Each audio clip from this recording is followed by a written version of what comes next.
பிள்ளை பசிக்கு மார்பில் ஒரு சொட்டு பால் இல்லை. நாங்க நம்பி இருந்த தெய்வமும் எங்களை கைவிட்டுருச்சு. எங்கள பல பேர் பிழப்ப தேடி போயிட்டாங்க.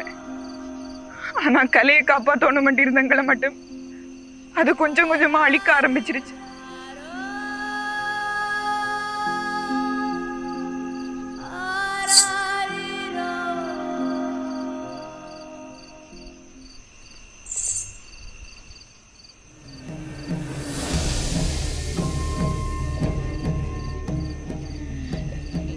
யாரது? குறிஞ்சியின் காவலன். நல்ல காவலர்கள். படைச்ச மக்களை காப்பாற்ற வேண்டிய தெய்வமே கைவிட்டுருச்சு. இந்த மலையை காப்பாத்தி நீ என்ன செய்ய போறாய்? நீ இருட்டிலிருந்து புலம்புவது சரிதானோ? ஏற்றமுடன் கீர்த்திசை வானில் இவையெல்லாம் இயல்புடன் இருப்பது காணாயோ? போ! பகலவன் எழும் திசையில் வான் புகழும் தேன் நாளாம் மட்டு மண் நோக்கி போ!